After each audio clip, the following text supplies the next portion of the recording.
चलिए क्लास की शुरुआत करते हैं। 2 फरवरी बीत चुका है और आपको पता होगा 2 फरवरी को वर्ल्ड वेटलैंड डे होता है, ठीक है?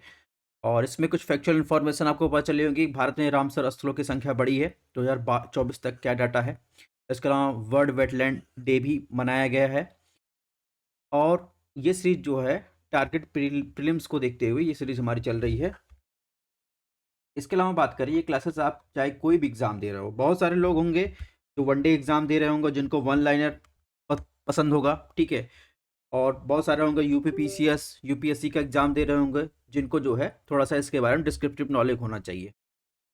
तो थोड़ा-सा अपन को जो है पढ़ने का दायरा बढ़ाना चाहिए क्योंकि बहुत सारे अब एग्ज़ाम के जो है पूछने के तरीके चेंज हो रहे हैं, ठीक है? हम इसको वन लाइनर की तरह नहीं पढ़ सकते, ठीक है? बात करें अगर वेटलैंड की, वेटलैंड का संबंध आप देखेंगे हमारे जो टॉपिक है उसमें जो सिलेबस दिया रहता है उसमें लिखा रहता है कि आपको पर्यावरण के संबंध में आपको बेसिक जानकारी होनी चाहिए। क्लाइमेट चेंज की वो क्या होता है, ठीक है? उसके जो बेसिक इफेक्ट होते हैं उनकी नॉर्मल जानकारी होनी चाहिए। इसी से क्वेश्चन पूछा जाता है। तो इसमें संबंध देखेंगे बायोडायवर्सिटी और एनवायरनमेंट से इसका संबंध है। अब ये चर्चा में क्यों था? तो आप देखेंगे 2 फरवरी को जो है हर साल जो है वर्ल्ड वेटलैंड डे मनाया जाता है। इसके अलावा 2 फरवरी 1971 को रामसर ईरान में आर्द्रभूमि कन्वेंशन पर, ठीक है, के रूप में इसे साइन किया गया था। तो इस पे जो है इसको याद करके मनाया जाता है। हालांकि हमको क्या ध्यान रखना है, जो वन लाइनर वाले हैं या फिर जो और एग्जाम की तैयारी कर रहे हैं उनके लिए यहाँ से इंपॉर्टेंट चालू हो जाता है। जैसे 2024 में वर्ल्ड वेटलैंड डे की थीम क्या थी? थीम था वेटलैंड्स एंड ह्यूमन वेलबींग, यानी जो हमें बताता है कि हमारे जीवन को जो है वेटलैंड कैसे हमारे जीवन में महत्वपूर्ण है। और यह इस बात भी प्रकाश डालता है कि कैसे वेटलैंड हमें जो है, आप देखेंगे बाढ़ आता है और स्वच्छ जल, बायोडायवर्सिटी, मनोरंजन के अवसरों पर प्रदान करता है, ठीक है। अब दूसरा इंपॉर्टेंट क्या है, आप देखेंगे पर्यावरण वन जलवायु परिवर्तन मंत्रालय ने मध्य प्रदेश सरकार के सहयोग से, आप देखेंगे इंदौर नगर निगम की बात करें तो इंदौर में मध्य प्रदेश सरकार ने सीरपुर झील, ठीक है, यहाँ पर आप देखेंगे कि राष्ट्रीय कार्यक्रम का आयोजन किया गया था। कहने का मतलब ये वर्ल्ड वेटलैंड डे आप देखेंगे एमपी में इंदौर में जो है मनाया गया था, ठीक है, और सीरपुर झील के पास। तो यहाँ पर आपको इतनी जानकारी चाहिए थी। एक थीम, कहाँ मनाया गया था, ठीक है, किस राज्य में मनाया गया था, किस जगह मनाया गया था। इसके अलावा अगर बात करें आर्द्रभूमि है का, तो आर्द्रभूमि आप देखेंगे ऐसे क्षेत्र होते हैं जहां पर जो है पर्यावरण यानी जल पर्यावरण और संबंधित पौधे पशु के जीवन को नियंत्रित करने वाला प्राथमिक कारण होता है, ठीक है, कारक होता है। यानी अगर परिभाषा के अकॉर्डिंग देखेंगे तो स्थलीय और जलीय इकोसिस्टम के बीच एक ट्रांजिशन जोन पाया जाता है। आमतौर पर देखेंगे जहां आमतौर पर भूमि जहां जल सतह पर होता है या भूमि उथले पानी से ढका होता है, तो ये क्या होता है, वेटलैंड होता है, ठीक है। अगर क्लासेस पसंद आ रही चैनल को सब्सक्राइब कर सकते हैं। पीडीएफ के लिए आपको हमारा टेलीग्राम और व्हाट्सएप पेज ज्वाइन करना पड़ गया या स्कैन कर सकते हैं, डिस्क्रिप्शन बॉक्स में लिंक दी गई है उसको देख सकते हैं। अगर बात करें वेटलैंड कितने प्रकार के होते हैं, ठीक है, तो बहुत सारे लोग जो है वन लाइनर यहाँ तक इनका काम हो गया होगा, लेकिन बहुत सारी जो है अप्लाइड क्वेश्चन पूछे जाते हैं तो इसको आपको दिमाग में ध्यान रखना है, ठीक है। तो वेटलैंड कितने, एक होता है कोस्टल। कोस्टल में आप देखेंगे ट्रॉपिकल रीजन में आप देखेंगे मैंग्रोव जो दलदल पाए जाते हैं उसे क्या कहते हैं, कोस्टल वेटलैंड कहते हैं। उथली झील या तालाब की बात करें तो इसमें तालाब, स्प्रिंग पूल, साल्ट लेक, ज्वालामुखी क्रेटर, ये झील शामिल होती हैं। यानी आप देखेंगे अस्थाई या अर्ध अस्थाई पानी वाले क्षेत्र जहां पर कम प्रवाह होता है, ठीक है। और इसके अलावा कोस्टल देखेंगे तो ऐसे वेटलैंड जो खुले समुद्र के बीच जो है ये पाई जाती है। इसके अलावा नेक्स्ट बात करेंगे दलदल। तो दलदल देखेंगे ये पानी से भरे क्षेत्र होते हैं, यहाँ की मिट्टी गीली होती है, यहाँ पर देखेंगे कई सारी जड़ी बूटियाँ और वनस्पतियाँ यहाँ की विशेषता होती है। ज्वरी दलदल और गैर जरी दलदल इस ग्रुप में जाना जाता है। स्वेम्स, स्वेम्स की बात करें, यह मुख्य रूप से सतही जल द्वारा पोषित होता है। यहाँ पेड़ पौधे, बड़ी झाड़ियाँ पाई जाती हैं, मीठे पानी या खारे पानी के मैदान होते हैं, ठीक है। बॉक्स की बात करें तो झील, घाटी या भूमि भराव वाले गड्ढे होते हैं, यहाँ लगभग सारा पानी जो है वर्षा के दौरान जमा होता है। मुहाना की बात करें तो नदियाँ समुद्र से मिलती है, वो क्या होता है, मुहाना कहा जाता है, एस्चुरी कहा जाता है। यह बायोडायवर्सिटी की दृष्टि से अत्यंत समृद्ध जो है, आप देखेंगे एक ट्रांजिशन यानी मिक्स जोन देखने को मिलता है। जैसे आप आर्द्र भूमियों में डेल्टा, ज्वरी, मड फ्लैट्स की बात करें, नमक के दलदल की बात करें, तो ये सब क्या है, ये सब आपको मुहाना, ठीक है, एस्चुरी है, ठीक है। अब बात करते हैं वर्ल्ड वेटलैंड डे के बारे में, थोड़ा सा बात करें तो आपको बता दिया कि जो है 1971 में ये हस्ताक्षर किया गया था। हर साल 2 फरवरी को मनाया जाता है। अब इसमें कुछ चीज़ें और आपको फैक्चुअल इन्फॉर्मेशन ध्यान देने की ज़रूरत है। जैसे भारत ने 1982 में रामसर कन्वेंशन पर साइन किया था, ठीक है? इसमें वर्तमान में 2024 का बात करें तो 3 स्थल शामिल हुए। इनको डिटेल में देखेंगे, जैसे अंक समुद्रम पक्षी अभयारण्य, अघनासिनी मुहाना, मगधी केरे संरक्षण, ये कर्नाटक संबंधित है 3। जबकि 2 देखेंगे, कराईवेट्टी पक्षी अभयारण्य, लॉन्गवुड शोला रिजर्व, ये तमिलनाडु से संबंधित है। आपसे पूछा 16 वन कहाँ पाया, तो आपको लगाना है तमिलनाडु में, ठीक है? तो ये तो पक्षी अभयारण्य तमिलनाडु संबंधित है। इसके अलावा अब इसमें ये डाटा आपको ध्यान रखना है, 5 वेटलैंड के अंतर्राष्ट्रीय भूमि में शामिल होने के साथ साथ ही आप देखेंगे रामसर कन्वेंशन के अंतर्गत कुल क्षेत्र देखेंगे आप कितना है, 1.33 हेक्टेयर, ठीक है? जो मौजूदा आप देखेंगे हेक्टेयर कितना था, 1.237 हेक्टेयर से आप देखेंगे तो इसमें लगभग 5,523.87 हेक्टेयर की वृद्धि देखी गई है। तो ये आपको थोड़ा सा डाटा आपको देखना है। दूसरा फैक्चुअल डाटा आपको यहाँ याद रखना है, तमिलनाडु में अधिकतम जो है वेटलैंड पाए जाते हैं, यानी वर्तमान में टोटल जो है 16 वेटलैंड है। इसके बाद रामसर साइट के बाद देखेंगे, यानी तमिलनाडु के बाद सेकंड नंबर पर उत्तर प्रदेश में आप देखेंगे सेकंड नंबर पर अधिकतम वेटलैंड 10 पाए जाते हैं, ठीक है? तो ये फैक्चुअल डाटा आपको ध्यान रखना है। तो जहां जहां भी जरूरत है वहां मैंने हाईलाइट कर दिया है।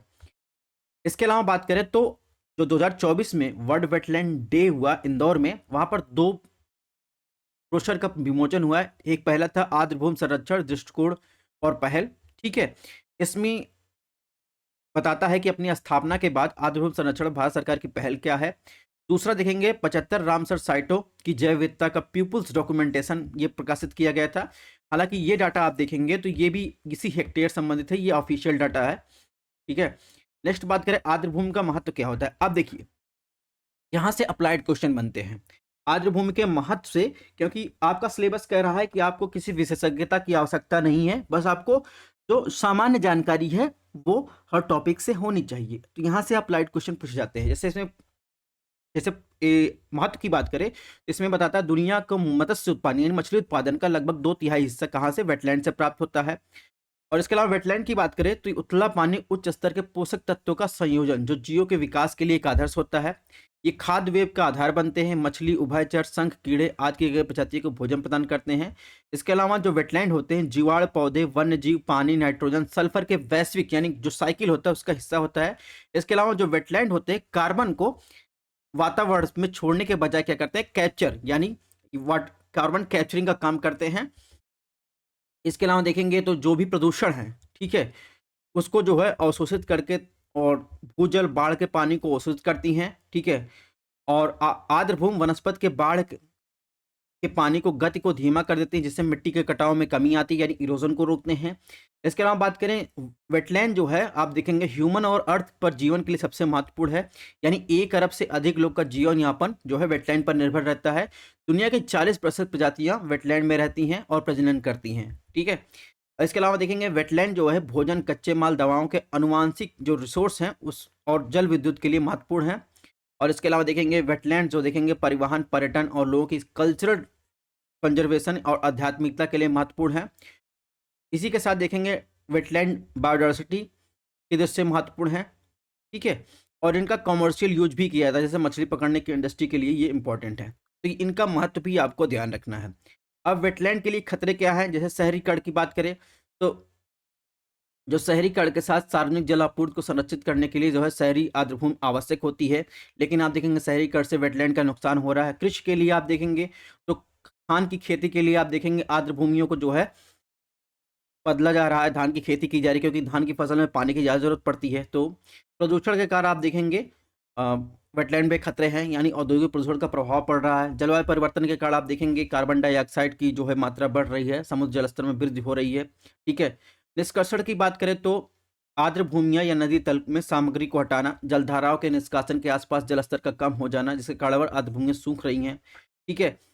और ड्रेनिंग ड्रेनिंग आप देखेंगे वेटलैंड से पानी निकाला जाता है, जलस्तर कम हो जाता है, आर्द्र भूमियां सूख जाती हैं, ठीक है? कई सारी इन्वेंसिव स्पीसीज हैं जो जलकुंभी और स्लाविनिया उनको जो है नुकसान पहुंचाती हैं वेटलैंड को। लवड़ी कर की बात करें तो भूजल का अत्यधिक दोहन जो है लवड़ी कर की स्थिति उत्पन्न कर रहा है, ठीक है? अब बात करें तो आर्द्रभूमि के संरक्षण में किए गए प्रयास की बात करें, सबसे पहले रामसर कन्वेंशन आपको पता ही है, ठीक है?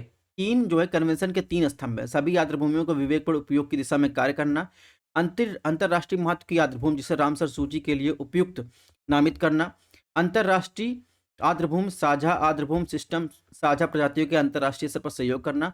मॉन्ट्रिक्स रिकॉर्ड की बात करें तो वहां पर ऐसे रिकॉर्ड मतलब की बात करें तो पारिस्थितिकी तंत्र में परिवर्तन हुए या हो रहे हैं और यह तकनीकी विकास, प्रदूषण, अन्य मानवीय हस्तक्षेप के परिणाम स्वरूप परिवर्तन होने की संभावना है। ऐसे ऐसी सूचियों ऐसी स्थानों को जो है मॉन्ट्रिक्स रिकॉर्ड में शामिल किया जाता है।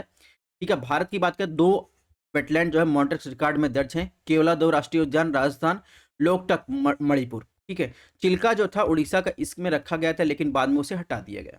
ठीक है, अब बात करें वेटलैंड्स के संबंधित भारत में नियम की बात करें तो वेटलैंड को जो संरक्षण प्रबंधन अधिनियम 2017 के तहत किया जाता है।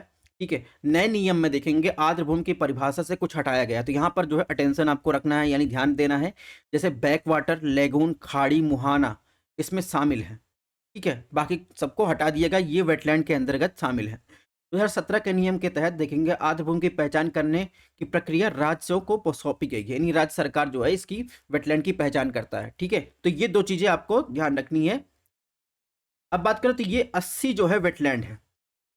लार्जेस्ट वेटलैंड की बात करें एरिया के संदर्भ में आप देखेंगे सुंदरवन वेटलैंड सबसे ज्यादा है, सबसे बड़ा वेटलैंड है। ठीक है, एरिया के संदर्भ में। ठीक है, लार्जेस्ट बात कर रहा है, लॉन्गेस्ट नहीं कर रहा, लार्जेस्ट यानी एरिया के संदर्भ में बात कर रहा है।